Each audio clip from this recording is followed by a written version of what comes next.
Bonjour à tous et bienvenue sur la chaîne Grandir dans la foi. C'est toujours avec joie que je vous retrouve pour ce partage de la parole de Dieu. Nous poursuivons cette semaine en entamant le chapitre 3 de l'évangile lucanien. Nous avons traversé jusqu'ici les récits de l'enfance du Christ via les 2 premiers chapitres. Et nous entamons maintenant sa vie publique, annoncée ici en préambule par Jean le Baptiste. Sans plus attendre, je vous invite à ouvrir vos Bibles avec moi pour ceux qui peuvent, en prenant donc Luc 3, les versets 1 à 22. La 15e année du règne de l'empereur Tibère, Ponce Pilate était gouverneur de la Judée. Hérode, tétrarque de la Galilée, son frère Philippe, tétrarque du territoire de l'Ithurée et de la Traconite, Lysanias, tétrarque de l'Abilène, et Anne et Caïphe étaient grands prêtres. C'est alors que la parole de Dieu fut adressée à Jean, fils de Zacharie, dans le désert. Et Jean parcourut toute la région du Jourdain. Il prêchait le baptême de repentance pour le pardon des péchés, conformément à ce qui est écrit dans le livre des paroles du prophète Ésaïe. C'est la voix de celui qui crie dans le désert. Préparez le chemin du Seigneur, rendez ses sentiers droits. Toute vallée sera comblée. Toute montagne et toute colline seront abaissées. Ce qui est tortueux sera redressé, et les chemins rocailleux seront aplanis. Et tout homme verra le salut de Dieu. Il disait donc aux foules qui venaient se faire baptiser par lui: race de vipères, qui vous a appris à fuir la colère à venir? Produisez donc des fruits qui confirment votre changement d'attitude. Et ne vous mettez pas à dire en vous-même: nous avons Abraham pour ancêtre. En effet, je vous déclare que de ces pierres, Dieu peut faire naître des descendants à Abraham. Déjà la hache est mise à la racine des arbres. Tout arbre qui ne produit pas de bons fruits sera donc coupé et jeté au feu. La foule l'interrogeait: que devons-nous donc faire? Il leur répondit: que celui qui a 2 chemises partage avec celui qui n'en a pas, et que celui qui a de quoi manger fasse de même. Des collecteurs d'impôts vinrent aussi pour se faire baptiser. Ils lui dirent: Maître, que devons-nous faire? Il leur répondit: N'exigez rien de plus que ce qui vous a été ordonné. Des soldats aussi lui demandèrent: Et nous, que devons-nous faire? Il leur répondit: Ne commettez ni extorsion ni tort envers personne, et contentez-vous de votre solde. Le peuple était dans l'attente, et tous se demandaient en eux-mêmes si Jean n'était pas le Messie. Alors il leur dit: Moi, je vous baptise d'eau, mais il vient, celui qui est plus puissant que moi, et je ne suis pas digne de détacher la courroie de ses sandales. Lui, il vous baptisera du Saint-Esprit et de feu. Il a sa pelle à la main. Il nettoiera son aire de battage et il amassera le blé dans son grenier. Mais il brûlera la paille dans un feu qui ne s'éteint pas. C'est ainsi, avec encore beaucoup d'autres encouragements, que Jean annonçait la bonne nouvelle au peuple. Cependant, Hérode le tétrarque, à qui Jean faisait des reproches au sujet d'Hérodiade, la femme de son frère Philippe, et de toutes les mauvaises actions qu'il avait commises, ajouta encore à toutes les autres celle d'enfermer Jean en prison. Comme tout le peuple était baptisé, Jésus aussi fut baptisé. Pendant qu'il priait, le ciel s'ouvrit et le Saint-Esprit descendit sur lui sous une forme corporelle, comme une colombe. Et une voix fit entendre du ciel ces paroles: Tu es mon Fils bien-aimé, tu as toute mon approbation. Amen. Amen. Ces 22 versets que nous venons de lire nous parlent du ministère de Jean-Baptiste, à travers lequel nous assistons aussi au baptême de Jésus. Le premier verset est très intéressant, notamment pour des raisons historiques. Selon le texte, le récit se passe la 15e année du règne de l'empereur Tibère. On sait qu'il régna entre l'an 15 et l'an 37 après Jésus-Christ environ. Et donc, au regard du texte, nous sommes la 15e année de son règne, donc à peu près en l'an 29 ou peut-être au début de l'an 30 après Jésus-Christ. De plus, pour donner macroscopiquement un peu plus de contexte, le tétrarque était le gouverneur de la 4e partie d'un État démembré. Israël était donc divisé, démembré, assujetti, ce qui explique sans doute la précision au verset 15 du texte que nous venons de lire, qui mentionne que le peuple était dans l'attente d'un Messie. En d'autres termes, assujetti, le peuple juif attendait le Sauveur, qui viendrait les libérer du joug des Romains. C'est dans ce contexte d'une attente religieuse certes, mais aussi politique finalement, que le Messie était attendu. Le Messie arrive enfin, mais pas comme les Juifs le pensaient, car il vient pour annoncer un autre type de règne. Il vient délivrer, oui, mais pour le royaume des cieux, pour une vie conduite par l'Esprit en premier lieu. Amen.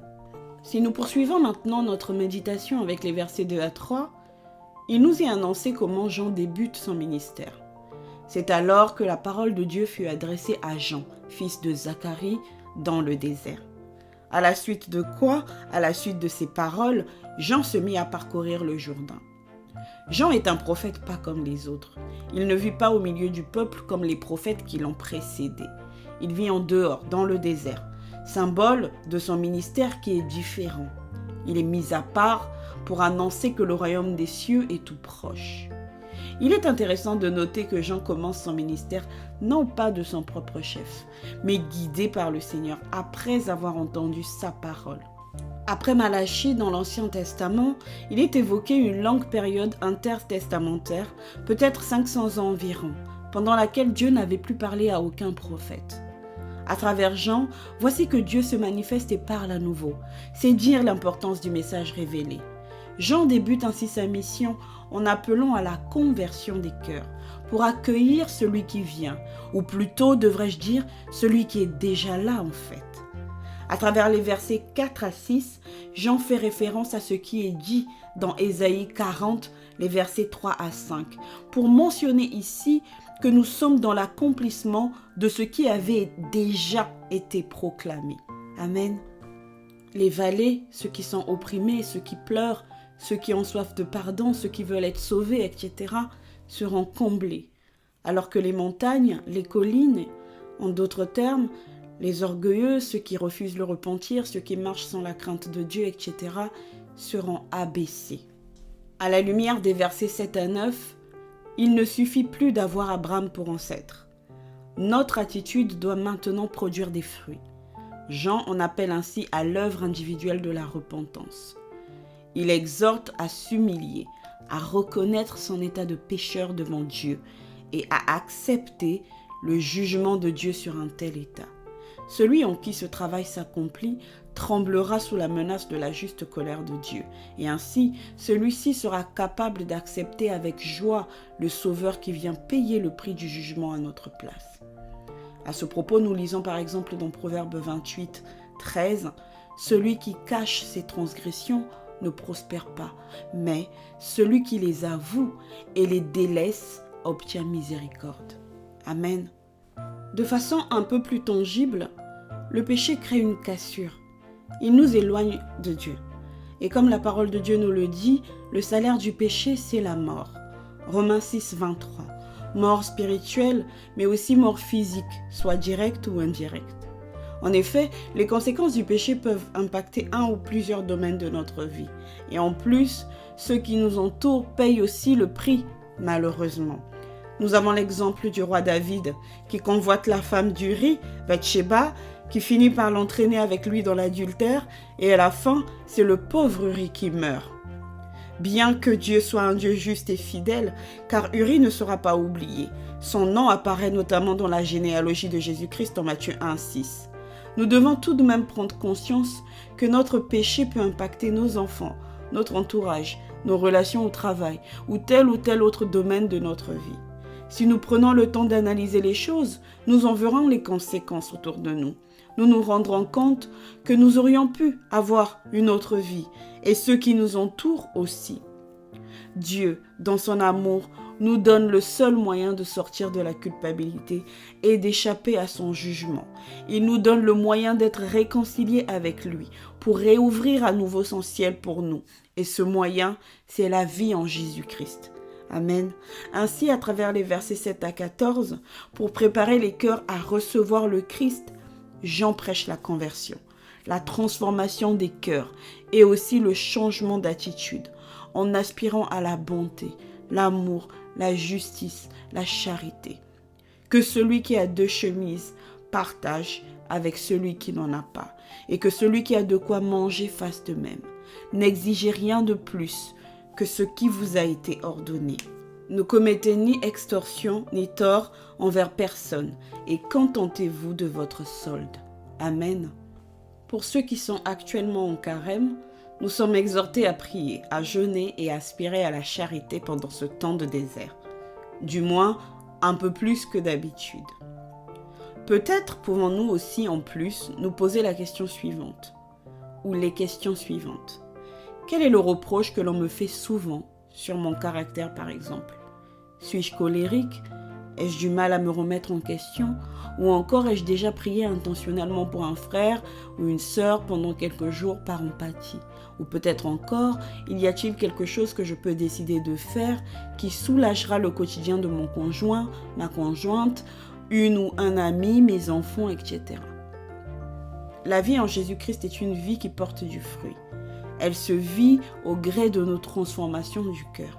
Alors peut-être pouvons-nous, en ce temps de prière, demander au Saint-Esprit de nous conduire sur ce chemin, en mettant lui-même dans nos cœurs plus de lui. Amen. À partir du verset 16, Jean annonce avec beaucoup d'humilité en quoi celui qui doit venir, c'est-à-dire le Messie, est bien plus grand que lui. Le Messie nous apporte un baptême d'une toute autre nature, celui du Saint-Esprit et du feu. Le Saint-Esprit est le feu de sa puissance pour ceux qui croient. Et le Messie réserve aussi un autre feu, un feu qui ne s'éteint pas pour ceux qui ne croiront pas, car ils subiront le jugement dernier de Dieu. Comme nous le disent les versets 18 à 20, Jean a exhorté tout le peuple juif, jusqu'au gouverneur Hérode, à qui il reprocha sans crainte sa faute de prendre pour femme Hérodiade, la femme de son frère Philippe. Le texte ne le dit pas, mais Hérodiade n'était pas que la belle-sœur d'Hérode. Elle était aussi sa nièce. Cette mise en garde coûtera à Jean d'être emprisonné, et la parole de Dieu nous dira par la suite qu'il ne sortira pas vivant de cette prison. Oui, Jean-Baptiste, décrit comme le dernier et le plus grand prophète avant la venue du royaume des cieux, sera à la fin de son ministère rejeté, tué, tout comme Jésus le sera lui-même aussi. Les grandes missions ont un prix élevé à payer. Servir le Christ, marcher à sa suite, revient à donner sa vie, à des niveaux différents et dans des conditions différentes, certes. Mais en réalité, c'est cela à quoi nous sommes tous appelés. Nous sommes appelés à servir, à suivre le Christ en renonçant à nous-mêmes, à aimer. Amen. Aimer, c'est se donner pour son époux, son épouse, ses enfants, ses frères, ses amis, sa communauté, et des fois, selon notre appel, à plus grande échelle encore. Amen. Puissions-nous ouvrir nos cœurs aujourd'hui. Puissions-nous prier et demander au Saint-Esprit de nous conduire, de nous préparer, de nous permettre d'entendre, de recevoir dans nos cœurs, nous aussi comme Jean, la parole du Seigneur, pour servir et marcher à la suite du Christ. Amen. Les 2 derniers versets nous parlent du baptême du Christ.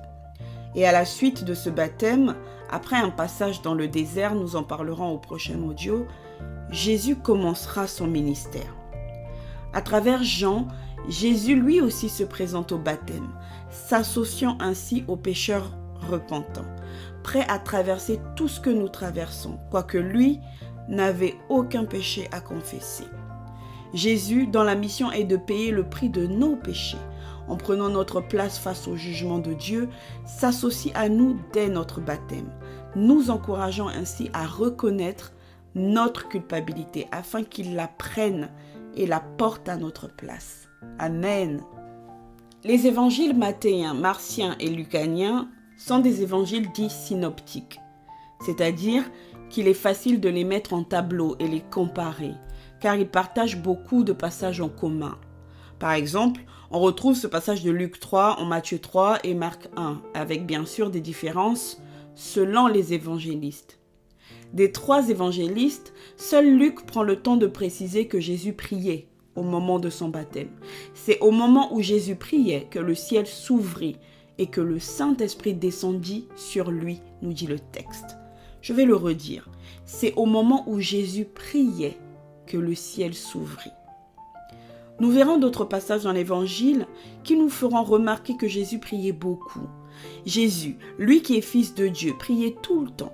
Cela doit nous interpeller quand même, car n'oublions pas que c'est lui le chemin de la vie et nous sommes appelés à marcher à sa suite, comme ses imitateurs. Éphésiens 5:1. Amen. Nous devons nous aussi prier, prier et prier pour garder le ciel ouvert pour nous et ceux que Dieu nous donne autour. Nous devons prier et continuellement demander la présence de Dieu, quel que soit ce que nous avons à faire.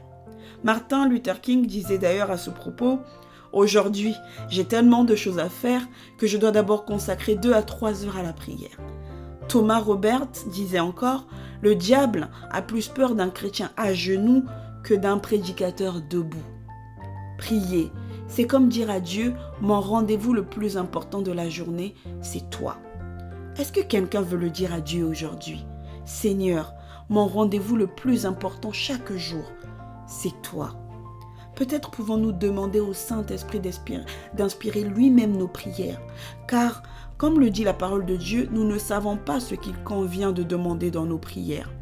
Romains 8:26. Et si mon frère, ma sœur, tu prenais la décision de commencer dorénavant toutes tes journées en passant un peu de temps avec le Seigneur.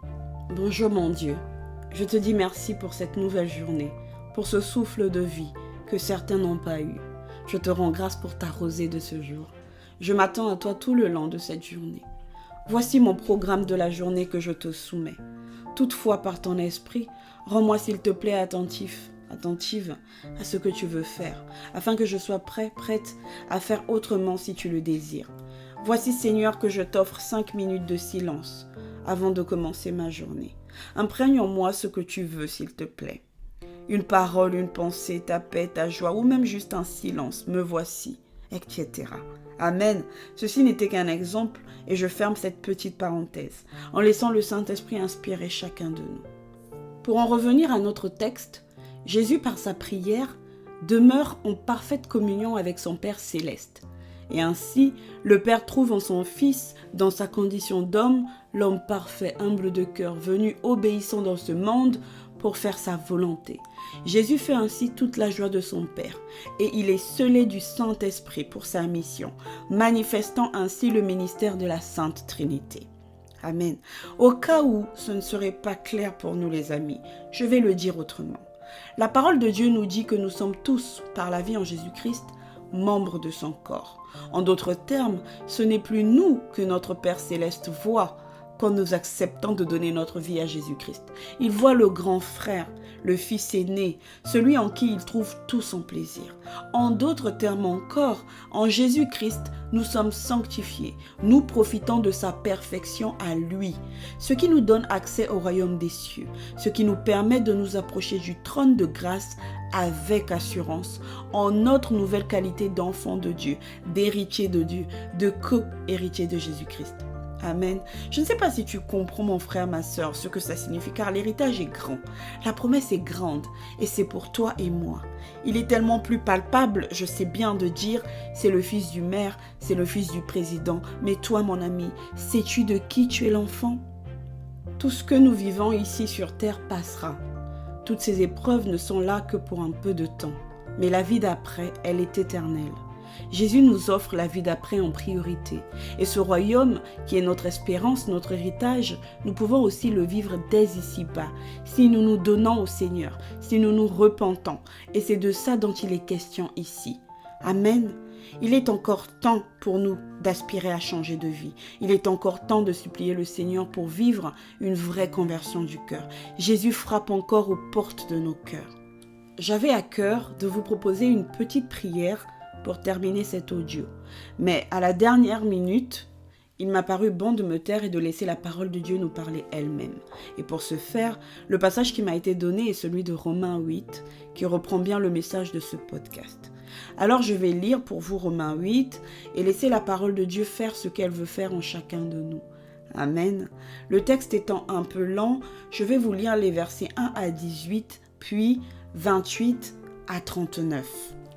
Il n'y a donc maintenant aucune condamnation pour ceux qui sont en Jésus-Christ. En effet, la loi de l'esprit de vie en Jésus-Christ m'a affranchi de la loi du péché et de la mort. Car chose impossible à la loi parce que la chair la rendait sans force, Dieu a condamné le péché dans la chair, en envoyant à cause du péché son propre Fils, dans une chair semblable à celle du péché. Et cela, afin que la justice de la loi fût accomplie en nous, qui marchons non selon la chair, mais selon l'Esprit. Ceux en effet qui vivent selon la chair s'affectionnent aux choses de la chair, tandis que ceux qui vivent selon l'Esprit s'affectionnent aux choses de l'Esprit. Et l'affection de la chair, c'est la mort, tandis que l'affection de l'Esprit, c'est la vie et la paix. Car l'affection de la chair est inimitié contre Dieu, parce qu'elle ne se soumet pas à la loi de Dieu et qu'elle ne le peut même pas. Or, ceux qui vivent selon la chair ne sauraient plaire à Dieu. Pour vous, vous ne vivez pas selon la chair, mais selon l'Esprit, si du moins l'Esprit de Dieu habite en vous. Si quelqu'un n'a pas l'Esprit de Christ, il ne lui appartient pas. Et si Christ est en vous, le corps, il est vrai, est mort à cause du péché, mais l'Esprit est vie à cause de la justice. Et si l'Esprit de celui qui a ressuscité Jésus d'entre les morts habite en vous, celui qui a ressuscité Christ d'entre les morts rendra aussi la vie à vos corps mortels par son Esprit qui habite en vous. Ainsi donc, frères, nous ne sommes point redevables à la chair pour vivre selon la chair. Si vous vivez selon la chair, vous mourrez. Mais si par l'Esprit vous faites mourir les actions du corps, vous vivrez. Car tous ceux qui sont conduits par l'Esprit de Dieu sont fils de Dieu. Et vous n'avez point reçu un esprit de servitude pour être encore dans la crainte, mais vous avez reçu un esprit d'adoption par lequel nous crions « Abba, Père ». L'Esprit lui-même rend témoignage à notre esprit que nous sommes enfants de Dieu. Or, si nous sommes enfants, nous sommes aussi héritiers, héritiers de Dieu et co-héritiers de Christ, si toutefois nous souffrons avec lui, afin d'être glorifiés avec lui. J'estime que les souffrances du temps présent ne sauraient être comparées à la gloire à venir, qui sera révélée pour nous. Nous savons du reste que toute chose concourt au bien de ceux qui aiment Dieu, de ceux qui sont appelés selon son dessein. Car ceux qu'il a connus d'avance, il les a aussi prédestinés à être semblables à l'image de son Fils, afin que son Fils fût le premier-né entre plusieurs frères. Et ceux qu'il a prédestinés, il les a aussi appelés. Et ceux qu'il a appelés, il les a aussi justifiés. Et ceux qu'il a justifiés, il les a aussi glorifiés. Que dirons-nous donc à l'égard de ces choses? Si Dieu est pour nous, qui sera contre nous? Lui qui n'a point épargné son propre Fils, mais qui l'a livré pour nous tous, comment ne nous donnera-t-il pas aussi toutes choses avec lui? Qui accusera les élus de Dieu? C'est Dieu qui justifie. Qui les condamnera? Christ est mort, bien plus, il est ressuscité, il est à la droite de Dieu et il intercède pour nous. Qui nous séparera de l'amour de Christ? Sera-ce la tribulation, ou l'angoisse, ou la persécution, ou la faim, ou la nudité, ou le péril, ou l'épée? Selon qu'il est écrit, c'est à cause de toi qu'on nous met à mort tout le jour, qu'on nous regarde comme des brebis destinées à la boucherie. Mais dans toutes ces choses, nous sommes plus que vainqueurs, par celui qui nous a aimés. Car j'ai l'assurance que ni la mort, ni la vie, ni les anges, ni les dominations, ni les choses présentes, ni les choses à venir, ni les puissances, ni la hauteur, ni la profondeur, ni aucune autre créature ne pourra nous séparer de l'amour de Dieu manifesté en Jésus-Christ notre Seigneur. Amen. Voici donc la fin de ce podcast. Comme d'habitude, je vous encourage à reméditer la parole. Je pense que je ne ferai que survoler la fin du chapitre 3 la semaine prochaine pour directement entamer plutôt le chapitre 4. Nous verrons bien. D'ici là, prenez soin de vous. Courage pour ceux qui sont en carême. Le chapitre 4 sera d'ailleurs en lien avec ce que nous vivons pendant ce temps de désert. Merci à tous. Abonnez-vous si ce n'est pas encore fait en appuyant aussi sur la cloche. Je vous invite aussi à partager l'audio, à liker et à commenter. Je vous dis à la semaine prochaine si Dieu le veut. Que Dieu vous bénisse. Ciao, ciao.